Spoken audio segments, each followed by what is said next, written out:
Jangan lupa like, komen, dan subscribe channel YouTube TVRI Bengkulu dan nyalakan lonceng notifikasinya. Ya pemirsa, opini obrolan pagi ini ya masih membahas yang segar-segar, dan pasti di pagi hari ini untuk Anda pemirsa yang akan beraktivitas atau mungkin juga punya jadwal selalu on time setiap paginya. Nah, ini sebaiknya pergilah lebih cepat 15 menit dari biasanya. Karena kenapa? Pagi-pagi ini Bengkulu ini sudah mulai macet loh. Nah, jadi kita harus menghindari yang namanya egoisme sendiri, karena kita di jalan itu hidupnya bersama dengan orang lain, hidup bermasyarakat, dan jangan sampai karena kita mengejar waktu, kebut-kebutan terjadi hal-hal yang tidak diinginkan, merugikan diri kita dan juga merugikan orang lain. Ayo mulai dari sekarang kita hidup tertib di jalan raya manapun ya. Kembali lagi ke jalan yang benar bersama Mas Yusuf, Ya. petani modern. Widih. Mungkin kalau zaman dulu anak-anak muda dibilang petani, waduh, seperti apa nih tanggapannya kan? Iya. Masih segmented dah, bisa Iya. katakan seperti itu. Dianggap dalam tanda kutip, wah, wong deso nih petani. Justru sekarang anak-anak yang tinggal di kota, bahkan di ibu kota Jakarta pun, orang-orang yang tinggal di apartemen itu banyak yang menanam sayur-sayuran Ya. secara hidroponik karena ada teknologi tadi, Mas Yusuf ya. Iya, betul. Oke. Dan untuk Mas Yusuf sendiri nih, dengan teknologi hidroponik, dari melonnya dari awal ditanam sampai panen itu berapa lama bisa memanen? Iya, itu untuk umur tanam sampai panen itu kurang lebih sekitar 70 hari. Nah, 70 65 hari. sampai 70 Oh, hari. oke. Kurang lebih ya 2 bulan setengah. 2 bulan berarti sudah bisa dipetik, sudah bisa dipanen. Udah mulai bisa dipanen begitu. Oke, nah berarti katakanlah saya nih, begitu panen atau pengen membelinya bisa secara dikirim ke rumah atau juga via ojek online, atau juga bisa datang langsung nih Mas Yusuf? Iya. Semua pilihan tadi bisa. Bisa semua? Iya, jadi kebanyakan memang di awal-awal konsumen kami itu mereka datang langsung untuk petik langsung sendiri. Tapi yang ketiga, keempat biasanya sudah minta dikirim gitu. Oh, oke. Apalagi yang member biasanya, karena kalau menjadi member itu free ongkir, mereka biasanya minta kirim. Wah, gitu. ini trik marketingnya benar-benar S2 ini. Iya, karena memang kita ya bicara bisnis gitu ya. Jadi memang harus kita gunakan ilmu bisnis. Sebisa mungkin memang pertanian itu kita bisa pasarkan sendiri sampai ke end user, biar dapat keuntungan yang lebih dibandingkan dengan melalui kantong gula dan segala macam. Oke, gitu. daripada melempar ke seperti supplier Iya, gitu ya, betul. mending langsung ke end user, mereka beli, memang mereka juga langsung mendapatkan Iya, kenikmatannya, jadi bisa info kesana kesini gitu Iya, ya. iya, betul. Oke, nah kalau di Curup ini kan ada petik sendiri stroberi banyak di Iya, Curup ya, berarti di tempat Mas Yusuf ini juga di Toboponik ini juga bisa petik melon sendiri. Ya bisa. Oke. Bisa pilih, petik dan kemas sendiri. Petik dan kemas sendiri. Iya. Berarti ini juga bisa menjadi tempat kita ngajak anak-anak nih untuk Iya, belajar gitu ya. Ya, kita memang juga menawarkan paket edukasi untuk Ada juga? anak-anak sekolah. Wah, ini Begitu. sudah komplit sekali. Ini bukan petani seperti biasa ini. Sudah mindsetnya sudah budidaya melon. Iya, kita juga edukasi juga. Oke, berarti bisa misalnya sekolah anak-anak TK gitu ya, atau Iya, PAUD iya. bisa datang ke tempat Mas Yusuf. Dari mulai TK sampai keguruan tinggi pernah berkunjung edukasi di tempat kami. Oh, Untuk oke. ya belajar mengenal begitu. Mm-mm. Juga ada kegiatan magang gitu. Oke, nah Mas Yusuf, kalau saya sebagai user ini, customer pengen beli melonnya, otomatis kan saya nggak tahu nih kapan nih waktu panen yang Mas Yusuf bilang tadi bisa mencapai 2 bulanan. Iya. Nah, caranya saya pengen tahu itu seperti apa? Mungkin dari Mas Yusuf bersama tim juga mempromokan di sosial media atau seperti apa? Biasanya kita update jadwal panen itu di Instagram kita. Oke. Di Facebook kita itu gitu.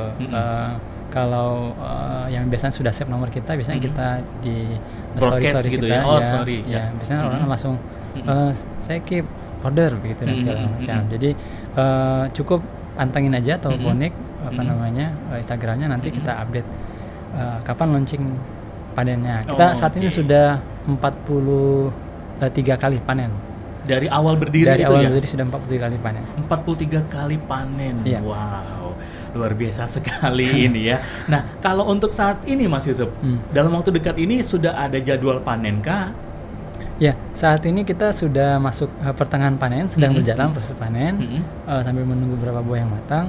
kemudian kita akan panen berikutnya kurang lebih di 10 sampai 14 hari ke depan. Oke. Iya. Nah, jadi untuk Anda pemirsa Opini, kalau ingin cari tahu nih, mencoba bagaimana enaknya melon premium dari Toboponi, dari Mas Yusuf ini, bisa langsung datang kurang lebih 15 hari ke depan ya. Iya, iya. Kalau sekarang berarti buahnya ada? Ada.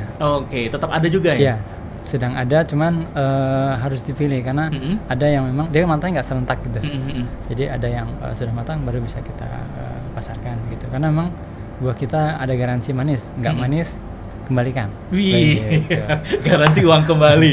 Ini luar biasa sekali. Dan untuk Mas Yusuf ini juga pemirsa, ternyata informasinya beliau ini juga merupakan duta di bidang pertanian. Duta atau juga ambasador. Nah, ini duta seperti apa nih, Mas Yusuf? Iya, kebetulan memang Kementerian Pertanian itu punya fokus untuk mendorong anak-anak muda untuk mau kemudian terjun di bidang pertanian. Oke. Karena pemerintah sadar tuh 8% anak muda itu keterlibatannya di bidang pertanian. Artinya sebagian besar itu petani itu generasi tua. Nanti kalau generasi tua ini sudah selesai, sudah tidak lagi bekerja, akhirnya kan jumlah generasi penerus kan nggak ada. Benar, betul. Jumlah petani semakin sedikit. betul. Nah, maka pangan ke depan akan terancam. Maka Kementerian Pertanian membuat program namanya yang ambasador Kementerian Pertanian. Jadi merekrut anak muda untuk kemudian yang sukses di bidang pertanian itu untuk sharing, mengajak orang. Nah, kebetulan dari 1050-an orang seleksi waktu itu kita terpilih 50 orang se-Indonesia. Kita satu dari Bengkulu yang terpilih. Dan bersyukur sekali kita masuk dalam iklim yang luar biasa. 50 orang itu orang terpilih yang punya profesi bidang pertanian yang sangat menginspirasi begitu. Berarti dari 50 yang terpilih dari kementerian ini, salah satunya Mas Yusuf. Ya, betul. Satu-satunya dari Provinsi Bengkulu. Betul. Wow, Alhamdulillah. luar biasa. Ya. Berarti dari kementerian pun sudah ada program sekarang. Sudah ada program. Saya pikir sih ketika anak muda itu mau terjun di bidang pertanian maka menjadi satu hal yang seksi. Banyak orang akan kemudian mau mensupport gitu. Betul. Ya. Karena saya pikir semua orang sadar gitu kan. Pertanian ini penting dan ketika digarap anak muda itu dengan pengetahuan akses informasi yang lebih gitu, dia bisa meningkatkan kapasitas produksi, kemudian akses pasar yang lebih cepat dan segala macam. Jadi memang anak muda itu penting untuk kemudian terjun di bidang pertanian. Hanya saja memang tidak banyak orang yang punya mental berani kemudian untuk menghadapi ya tadi omongan orang itu kok bertani sih. Betul, gitu ya. benar Itu sekali. karena belum tahu cuannya aja gitu ya. Tapi kalau sudah lihat bertani ternyata bisa beli ini, bisa beli itu dan segala macam, enak juga ternyata bertani begitu kan. Begitu. Wah, berarti Mas Yusuf ini sudah berkeliling kemana-mana, mengajak anak-anak muda untuk ayo kita menjadi seorang petani. Benar tadi yang kata Mas Yusuf bilang, kalau anak muda itu kan lebih open teknologi, internet lebih paham gitu, mau googling apapun juga lebih paham, jadi lebih enak mengembangkan bisnis ini menjadi seorang petani yang sukses di era modern. Orang jualan peti aja bisa banyak di TikTok begitu ya kan? Betul, anak muda benar, gitu ya. benar. Di sosial media jualan jengkol, jualan pete gitu. Itu anak-anak muda harusnya bisa dan mau terjun untuk itu. Jadi jangan lihat komoditasnya apa, tapi ini lihat sebagai sebuah kesempatan bisnis yang bisa kemudian kita ambil daripada kita ngantri untuk peluang sebagai pekerja yang saat ini kalau dari survei itu kan hanya 3% dari kesempatan kerja itu di luar sektor UMKM. 97%-nya itu ya UMKM. Kalau kita mau kemudian dapat pekerjaan, ya idealnya kita buka usaha sendiri. Oke, mantap sekali Mas Yusuf. Nah, pemirsa Opini, kami masih akan kembali lagi untuk Anda di obrolan seru kita pagi hari ini. Jangan kemana-mana.